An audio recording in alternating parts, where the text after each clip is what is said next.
Hey, this is Nathan Chuck Rogers with a tutorial for you on rolls. So the first roll we're going over, which can be considered a level 1 roll, is a side roll or a dog roll.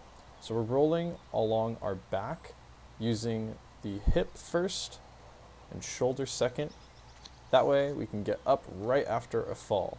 All these rolls are used to absorb impact and redirect them somewhere else.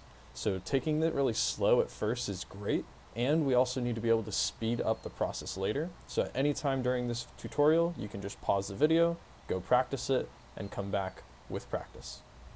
Next up is our hip roll. This move's very flashy, but still very useful as well. And we use it to absorb our pressure on the ground using just our hips when it's very minimal, or oftentimes when our face is towards the ground and we just can't get our hips up in the air. So, for example, when we do a backflip, if we landed face down to the ground, you could see I could easily roll over my hips to the side instead of trying to force my hips back up and over my head. Now, if you do it incorrectly, you'll just kind of flop over to the ground there. The reason why it happened was because I wasn't sticking out the correct foot. So make sure you're always extending the foot of the direction you're going. Bring the other leg over, and you should be able to loop it back and forth like this if you do it well.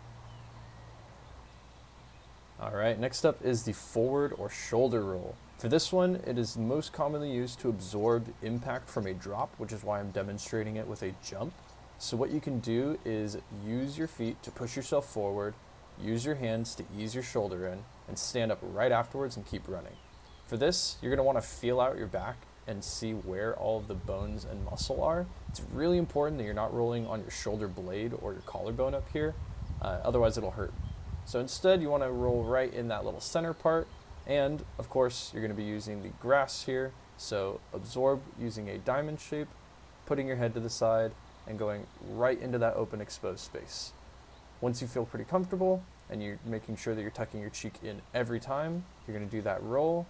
Make sure it's nice and slow so that you avoid hurting your head on the ground. Again, it looks like this. You can see I use my right shoulder to my left hip. That opposing sides is pretty important there. So make sure when you're doing it that you're actually using your right shoulder to left hip or left shoulder to right hip. If you don't get your hips up high enough, you'll actually just kind of plop over on the ground right into the side roll, which isn't the worst, but if you commit to the full jump, you'll be able to roll a little bit more smooth and you'll be able to stand up straight up and down. This is the assisted dive roll. So we're working up to doing a dive roll where you commit to no feet on the ground. And this one's also really useful for saving yourself in case you fall over at any time in a Kong or a vault. An easy way to get yourself into that position right there is what I'm doing right now, that sort of yoga pose, if you will. And then afterwards you can start jumping into it and getting really dramatic like how I did earlier. Now, if you don't get your hip up in the air, it is not going to work well, just like our last roll, so always commit to having that jump. And then there's the dive roll. Dive rolls are really fun to do. You can do them over objects, through objects, onto objects, all sorts of different ways. But if you do it wrong, you'll flop, just like every other move. So you got to make sure that you're easing yourself in with your hands, you're committing to your jump, and you can see I'm kind of curling my feet and hit right into my hips. It's actually not too great to do that. You want to extend your body out. And if you don't do that, you're going to be catching your feet on objects when you go over or through things, and it also just doesn't look as good. So for this 360 dive roll, if I'm constantly curled and tucked up, it's not going to work very well. You can see there I motion to spot the ground. I'm watching it every time I spin around, because obviously we're turning our back to the floor. We want to be able to see our takeoff and our landing. So after we feel comfortable doing that, we're going to be lifting our legs up a little bit higher and committing to an actual jump, but only after you feel comfortable with that spotting motion. Right here you can see I actually leap off the ground and use the assisted dive roll to help me out. My hips are not high enough right now because I'm not committed to it. I'm a little bit scared and nervous to do it. I haven't quite got this move.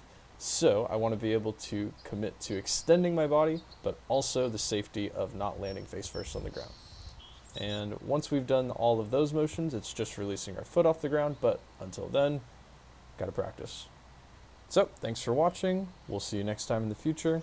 Until then, I'm going to be showing you guys a combination of all 5 of the movements. Hip roll, side roll, forward roll, dive roll, and assisted 360 dive roll.